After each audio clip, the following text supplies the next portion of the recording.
Já estamos de volta com o Hora Geral nessa segunda-feira. Estou recebendo o vereador Gilberto Benzi, do PROS. Meu amigo Gilberto, tudo bem? Prazer recebê-lo aqui, tudo já? Prazer é nosso, do Joia. Obrigado pelo convite. Gilberto, quando você veio, estava 10 minutos a minha Feira da Balsa ou não?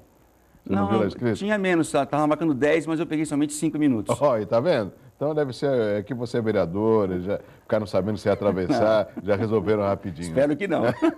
Benzi, vamos falar de um assunto interessante. Nossos telespectadores podem fazer perguntas no 3041-6777 com relação ao Porto de Guarujá. Muitas vezes as pessoas falam, peraí, Porto de Guarujá? Mas não é um só, não é o Porto de Santos? Por que essa divisão de margem esquerda e margem direita? Você, como vereador, tem essa preocupação. O Porto não é um único, não é só o Porto de Santos? O Douglas foi feliz, realmente o Porto é um só, é o Porto de Santos. Porém, o Guarujá tem a sua margem esquerda, que nós estamos denominando como o Porto de Guarujá. Por quê? Hoje, muitos serviços são efetuados no Porto de Guarujá, acaba sendo recolhidos os impostos totalmente, na sua totalidade, na cidade de Santos. E a lei é muito clara, sob pena até de improbidade para o gestor público, se não auferir todos os seus recursos. Ou seja, hoje a cidade tem ficado muito com ônus e os bônus têm ficado para a cidade de Santos. Estamos querendo somente um equilíbrio, até por força legal. Eu queria até dar de presente para o Douglas, para que passasse para os nobres pares da Câmara de Santos, o estudo que foi feito pelo senhor Rodolfo Amaral, que visa somente dar essa demonstração bem clara da legalidade do Porto de Guarujá. Você chegou a conversar com o presidente Renato Barco? Tivemos com o Renato Barco na semana passada, na segunda-feira, um papo muito gostoso, animado. O Renato, muito receptivo, falou que ia estar passando a documentação para o jurídico da casa, da Porto de Santos, e também ia estar oficiando a Secretaria Especial de Portos, para que, no segundo momento, a Câmara de Guarujá, em comissão, fosse até Brasília conversar com o seu ministro. Agora, você acredita que esse trâmite ele vai demandar muito tempo ou não? Porque a gente conversava antes do programa, ou seja, Guarujá deixa de arrecadar um valor significativo que poderia ajudar na receita do município. Não somente ajudar, acho que é mais do que ajudar. Hoje é algo em torno de 2,5% a 3% do nosso orçamento, que seria dobrar a capacidade de investimento do município na cidade de Guarujá. E quanto ao prazo, o doutor Renato Barco, ele, perante a comissão, falou que algo em torno de 20 dias ele ia estar se manifestando. Então, eu acredito que no mês de março, agora, logo após o Carnaval, já estaremos indo a Brasília e aí sim teremos uma resposta do ministro em relação ao nosso pleito. Agora, Benzi, você está no PROS e é o que tudo indica, o PROS é governo federal.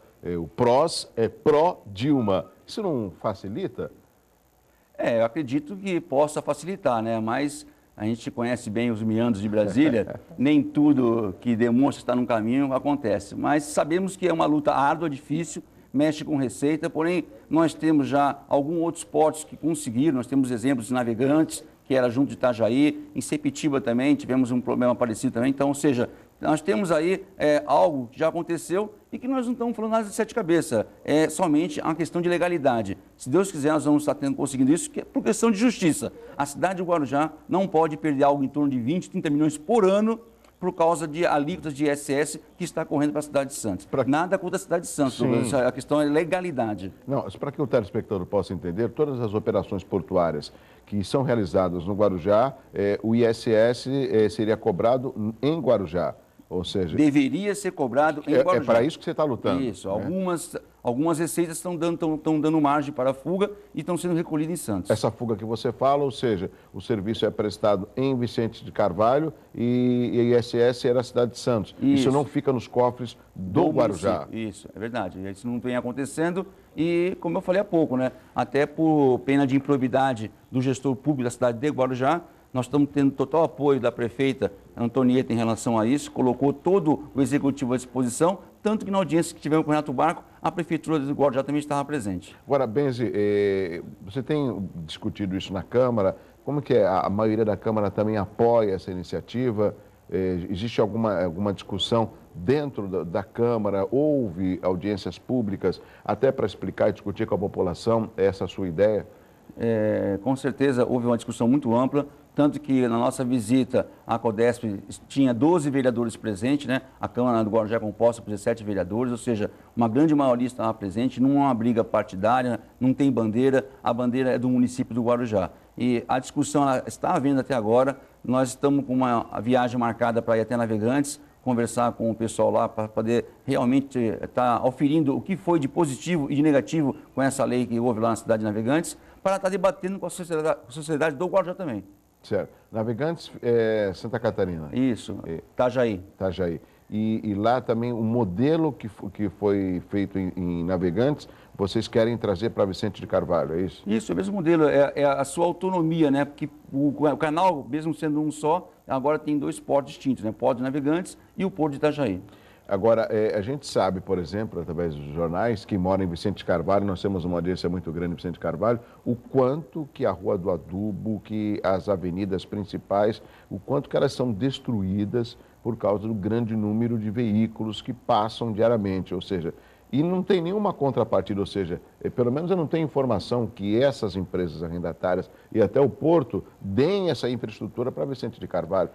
Essa despesa sai dos cofres do município. Com certeza. Além até a própria manutenção da Rua do Adubo, ela fica a cargo do município. Nós, na audiência, tivemos o Dr. Renato Barco, ele até falou que o Porto de Santos doou para o município do Guarujá uma reforma de 300 metros, que eu até brinquei, meio que ironizando, né? Não foi doação, foi obrigação, até porque quem usa aquela via, a Rua do Adubo, é somente o Porto, né? Então, aquela rua já devia estar à despesa do Porto há muito tempo. Então, nós tentamos, com essa forma, equilibrar esse ônus e bônus, né, que hoje tem ficado somente o ônus, trazer um pouco de bônus para o município, para que o município possa dar essa resposta. Em infraestrutura, a cidade do Guarujá vem passando por sérias dificuldades em relação à Caixa, não tem conseguido fazer frente à demanda da cidade, e nós estamos com uma comissão na Câmara formada justamente para isso, para tentar coibir a fuga de receita do município.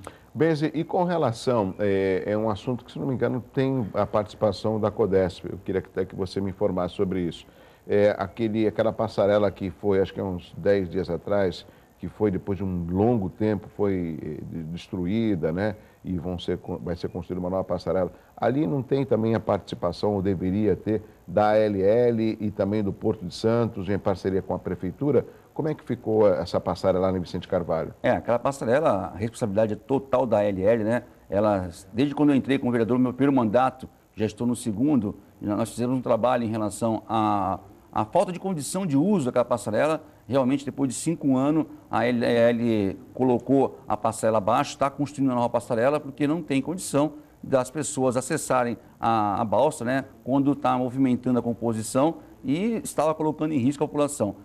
Parece-me que agora realmente derrubou e vai começar a ser construída outra passarela. O PROS, ele apoia o governo Maria Antonieta? Como é que é? A bancada do PROS é composta de quantos vereadores? Só você, Benzi? Não, hoje nós estamos com 3 vereadores, é o vereador Gilberto Benzi, o Nicolassi e o vereador Jaiminho. Nós estamos conversando com a Antonieta bastante em relação à situação política que há nesse momento, né? Inclusive, ela ficou de conversar conosco nessa semana para a gente estar definindo que rumo que o PROS vai caminhar em relação à administração.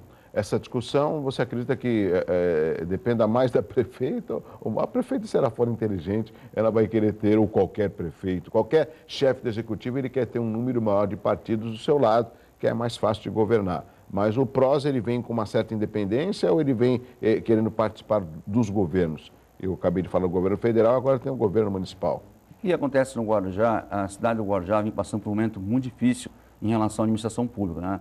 Várias necessidades que estão na rua e a administração não consegue dar resposta. E o PROS quer caminhar junto ao governo desde que consiga ter alguma gerência, consiga participar, ser partícipe, ou seja, dar a sua contribuição. Lógico. Só ficar como figurista, sabe, ficar assistindo e falar que tem um apoio, tem um voto, isso não é interesse do PROS. A prefeita, conversando comigo há 2 semanas, deixei bem claro para ela que eu acreditava que ela tinha que fazer uma reforma administrativa em relação aos secretariados dela, dar uma mexida, mudar e colocar rumo na cidade do Guarujá. Sendo dessa forma, o PROS já está caminhando com a prefeita. Caso contrário, se isso não for feito e nós entendermos que a cidade está por um caminho que não é o caminho que o PROS queria, o PROS já está separado da prefeita. Você foi valente, hein, Benzi? Você falou isso com a prefeita Maria Antonieta? Não é questão de valentia. Não, porque é a realidade. E às vezes, muitas vezes o vereador ele fica meio receoso na hora de falar a verdade, porque a prefeita tem uma visão próxima, né? Ela não tem uma visão real. E a gente sabe, ela foi reeleita, então não é novidade o que ela precisa fazer para melhorar o Guarujá, porque ela já teve uma experiência. primeiro lugar, ela é do Guarujá. Segundo, ela é professora. Terceiro, ela já foi vereadora. Quarta, ela foi prefeita. Quinta, ela foi reeleita. Então não tem mais novidade. O problema da prefeita, que eu acho que todos os prefeitos, ele fica encastelado. Todo mundo fica só dando elogios, sabe? Está maravilhoso. E nós, enquanto vereadores, estão na rua. Nós estamos na rua, fomos eleitos, não temos subordinação para com ela, temos respeito, temos, sabe, independência de poderes. Nós vamos falar a verdade, entendeu? A cidade, a gente quer o bem da cidade, quer o bem da prefeita, porém, o prefeito é o caminho a ser seguido. Não é isso que está até agora, tanto que a resposta está na rua. Não está dando uma resposta positiva para a cidade. Então a gente quer mudança, quer que a cidade melhore. E para isso, tem que ter interferência, tem que ter o dedo, tem que dar uma sacudida. Então acho que é mais ou menos esse caminho, que não é questão de ser super-homem, ter coragem, é falar a verdade. Ser real, ser verdadeiro. Benzi, a Regina Vieira, de Vicente de Carvalho, moro próximo da Rua do Adubo. Minha casa está toda rachada. Por favor, vereador, tome providências. Não é uma realidade só dela, de vários moradores da Rua do Adubo. Porque os veículos pesados, nossa, você fica ali na esquina, você percebe até que vibra, balança.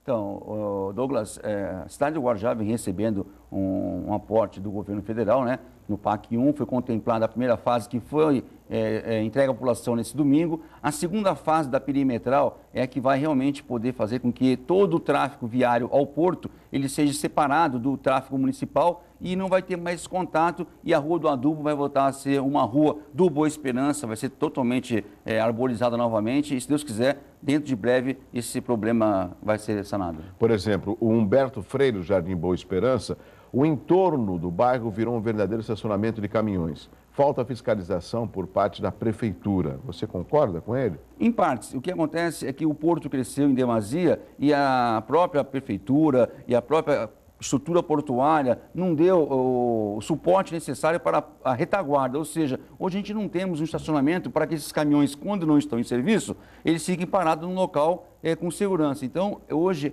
há esse descompasso e tem que ser corrigido. Benzi, você vê como são as coisas. A gente está falando do maior porto da América Latina, que está na cidade de Santos, e tem aí também atividades em Vicente Carvalho. A gente está discutindo o quanto que esse crescimento prejudica com relação a Santos, o grande número de caminhões que ficam na Avenida Mário Covas, vindo pela perimetral, e em Vicente de Carvalho, na Rua do Adubo, que não é diferente. Eu não consigo entender por que não tem uma harmonia entre as cidades e o governo federal.